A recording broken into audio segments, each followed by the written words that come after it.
Akira Nakai and RWB.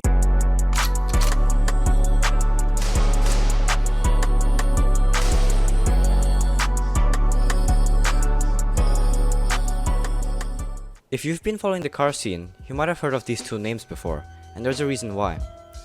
RWB or Raw Weltbegriff means rough world concept in German. RWB has been known as one of the most unique and exotic Porsche tuner for the past 2 decades. This is the history of RWB and Akira Nakai in about 5 minutes. But first, let's start with the man behind it all, Akira Nakai. Akira Nakai began his career with a drift crew named Rough World. He began his tuning career with the well-known AE86, pushing the limits of the car. This is when he started to make a name for himself in the car scene. However, his love for Porsches didn't begin until the late 1990s in the form of a crashed 911 that was being repaired in a body shop. Not long after, he bought his very own Porsche, a 1985 930 911. He later modified this 911 into the well-known Stella Artois 911, featuring his favorite brand of beer, Stella Artois. Yes, that's right. Nakai-san gives almost all RWB Porsches a unique and personal name that both reflects the owner and the car. Some examples of the names Nakai-san have given to his Porsches include Rough Evolution, which was the first RWB outside of Japan. Then, the first Targa RWB was made and just simply called Targa. Other names include Yellow Cinderella, Riviera Blue, Painkiller, 10, and many more. 6 years after building his personal 930 911, he officially founded Raw Weltbegriff. As I've said earlier, Raw Weltbegriff means rough world concept. Rough World pays homage to his early days in his drifting crew, Rough World, his driving style, and also his build style. Some people have called RWB Porsches imperfect due to the riveted bodywork and how some parts may be slightly different, but Nakai-san says he thinks of it as giving a car some character and soul. Every RWB built gets new front and rear bumpers, side skirts, and the infamous ultra-wide fenders. Customers have choices when it comes to the fenders, from the wide to the narrow, although personally I don't see much difference in the two.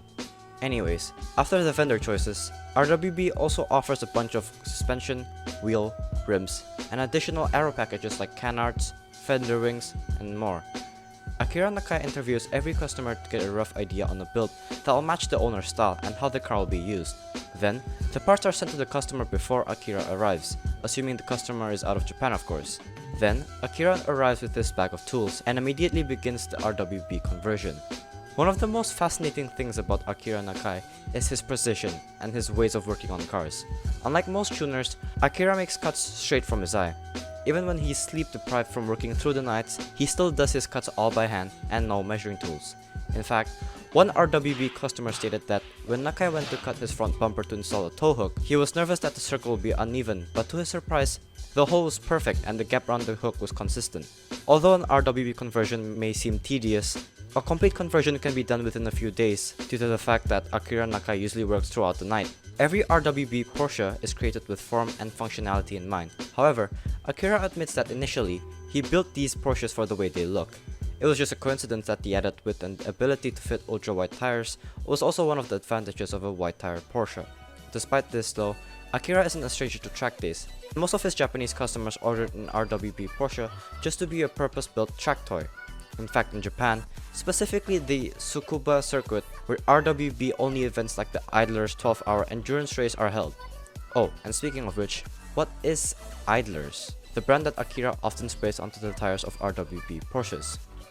Idlers is just a fictitious company Akira Nakai made up, but Idlers is now commonly associated with the Idlers endurance race I previously mentioned. However, like all modified cars, RWB also has its fair share of hate and negative criticism.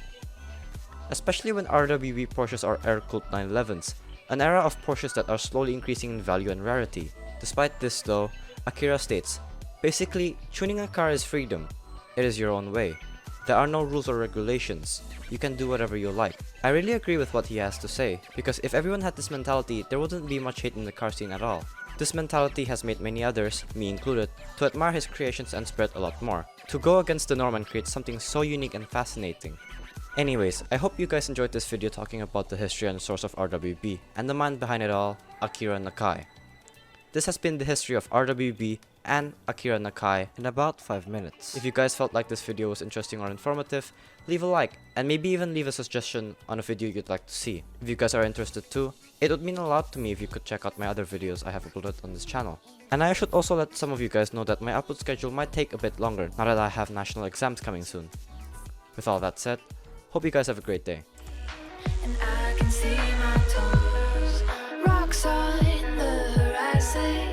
We're in the deep, the sharks creep. You stay in the ocean, waves break on your chest. Salty eyes, wide open in the deep now.